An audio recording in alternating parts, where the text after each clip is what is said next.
him out of the room as he was asking for like a chocolate chip muffin. Mom's trying to work and mom at home.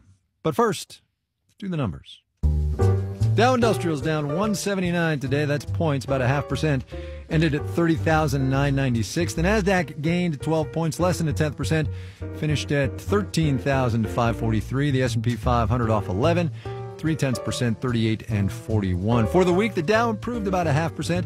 Nasdaq grew 4 0.1%. The S&P 500 increased 1.9%. GameStop slammed up 51%. The company was at the center of a tug of war today between lots of retail traders snapping up the stock and short sellers dumping it. Ford down just a tad today despite an upgrade from J.P. Morgan.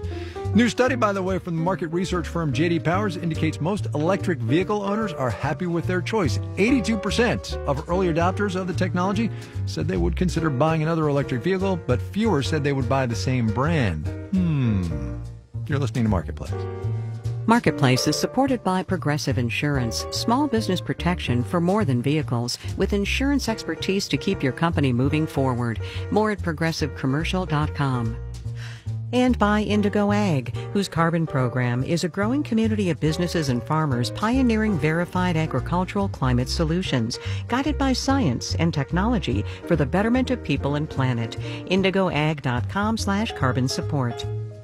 And by GEP, helping build resilient supply chains with strategy, managed services, and AI-based cloud-native software. With the GEP Smart Digital Procurement Platform and GEP Next, real-time supply chain visibility and management software. GEP.com.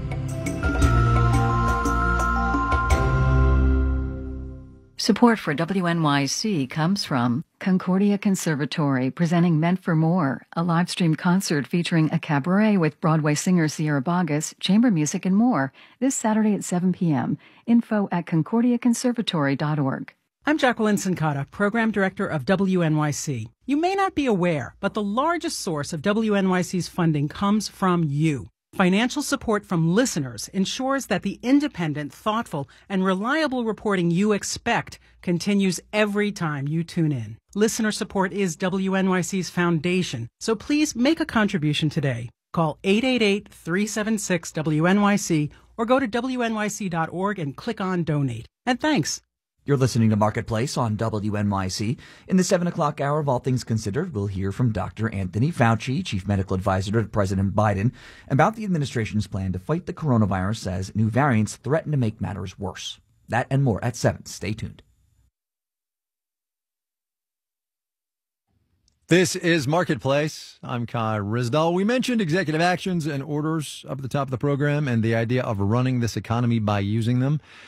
Among the actions that President Biden put his signature to today was one that sets the stage for raising the minimum wage that federal contractors have to pay to $15 an hour.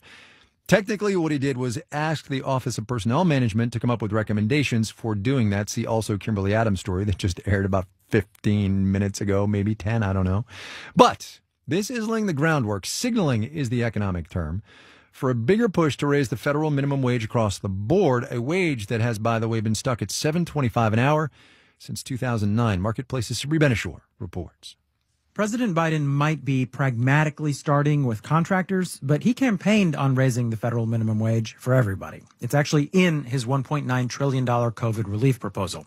Michael Lotito co-chairs the Littler Law Firm's Workplace Policy Institute.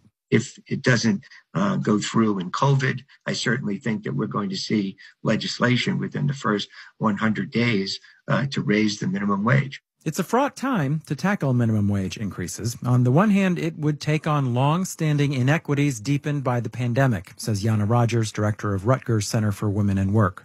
This is a better time than any of all to increase wages for low-wage workers because they've been hit particularly hard by the pandemic. It would narrow gender and racial pay gaps, she says. On the other hand, many small businesses are on a knife's edge. Andy Challenger is SVP of outplacement firm Challenger Gray and Christmas.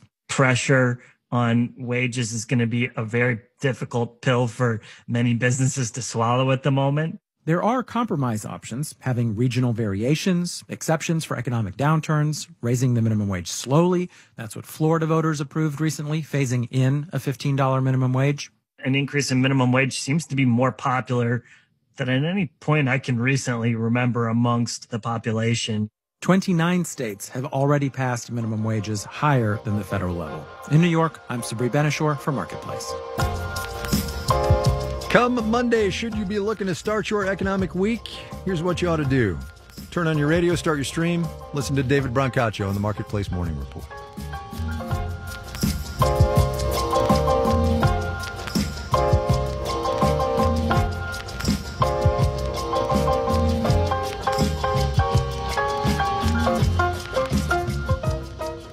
We've talked a bit the last number of months about what this pandemic is doing to women and mothers in this economy. Driving them out is the short version. Since last March, women have left the workforce at 4 times the rate men have. And that's why Reshma Saujani, she's the founder and CEO of Girls Who Code. It works to get more girls in coding and tech. She wrote the Marshall Plan for Moms, part of which calls for monthly checks to moms as a way to help the whole economic recovery. So, Reshma Saujani, welcome back to the program. Thanks, Kai, for having me. Happy to be here. Do me a favor, would you, for folks who maybe have heard the news but can't really visualize what it means when women leave the workforce. What does it look like when women are participating in the ways they have been? Well, look, before COVID happened, we had just made history. Women were more than half of the workforce. But since the pandemic has started, women have been forced to leave. Because of remote schooling, because of the types of losses that we're seeing in the job market. And that means as a nation, we're missing out on innovation. Like, I know this very clearly as the CEO of Girls Who Code. I've spent almost a decade trying to get more women in technology. Because if we have a shot at like finding a solution to cancer, COVID, or climate, we need women sitting around the table. And so the fact that the labor market participation for women is where it was in the 1980s means we've got a real problem in this country. Do you think the way back is through not specifically Girls Who Code, but the drive to get women into technology and some of those clean tech and higher skilled jobs that maybe they haven't been part of in the not too distant past in this economy? Yeah, I mean, if we think about why are women leaving the workforce, the first is childcare. Like, I get this. My son was I just had to lock him out of the room as he was asking for like a chocolate chip muffin, and was like, hey, Mom, when do I have to log back in again? Like, right now I am teacher, nanny, tech support, cook. I'm exhausted. I'm depleted. I'm not raising my hand up for opportunities because I'm just barely hanging on. Yeah. So many moms I know, they say, we don't need a vaccine. We need schools to open. And when schools reopen, we can potentially get our labor participation back up. But too many women right now are making the calculation that it's just not tenable. And I think secondly, which goes to your point, is that we've lost women in industries that are in hospitality, service, education, healthcare. Many of these jobs aren't going to come back, right? Because of automation and because of the way things have really shifted. So we have to invest in retraining women so they're less vulnerable in future recessions.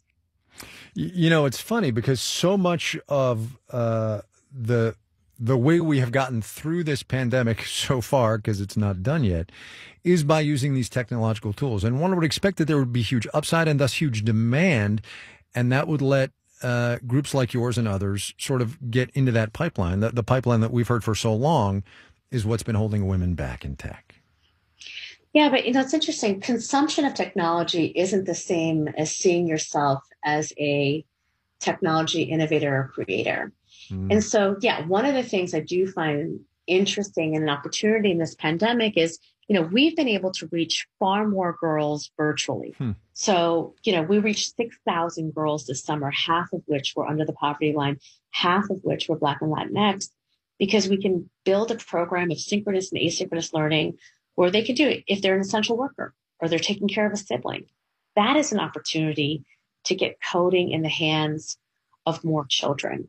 But I still think the problem that I'm seeing, Kai, is that I don't think that companies are solving the talent gap in their company. So almost 40% of my Girls Who Code alumni said that their internship or their full-time offer had been reneged. Really? So when studies show that almost 50% of women in tech under the age of 35 will leave in the first 5 years. And again, they're leaving because of the issues that we talked about, childcare, remote schooling. You're never going to close the gap. So, I think that this next administration really has to shine the light on the private sector to say, what are you doing? And so if we've lost 2.1 million jobs, if a said company has lost 20% of the women in their workforce, what are the policies that you're putting in place to make sure that they can actually come back and not just survive, but thrive? Reshma Saujani is the founder and the CEO of Girls Who Code. Reshma, thanks a lot. I appreciate your time. Thank you for having me. If you're a woman or a mom who has lost your job in this pandemic or been furloughed or had your hours cut or who has had to leave the workforce entirely, we want to know. Send us a note about your story getting through this pandemic, would you? It's at marketplace.org.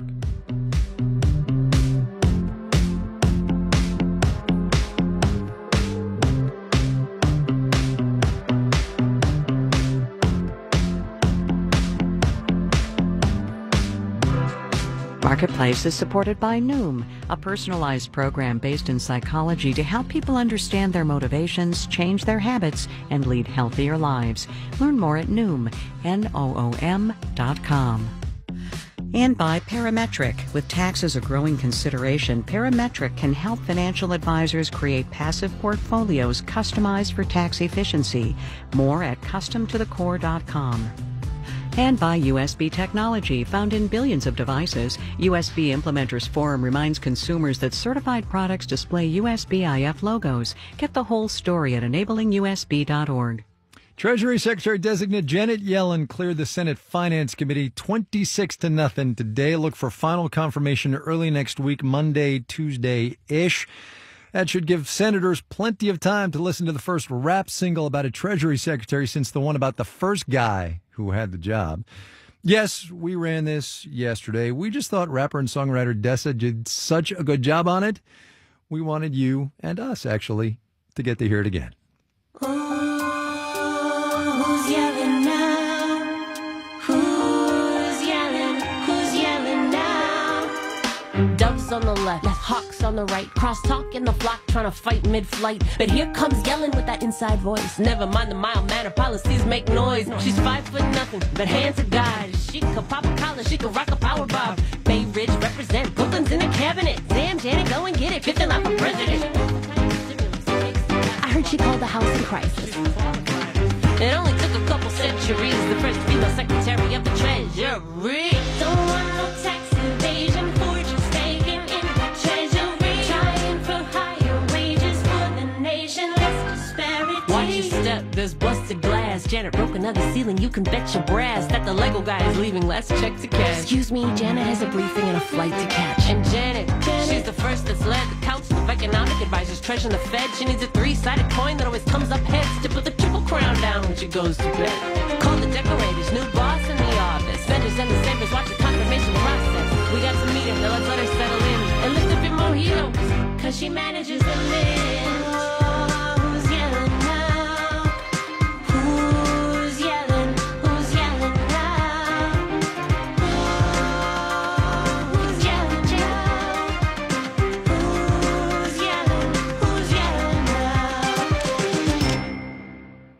Come on, right?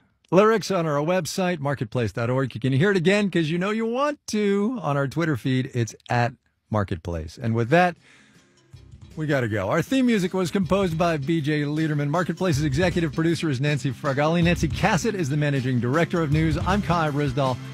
We will see you Monday, everybody. Have yourselves a great weekend, all right?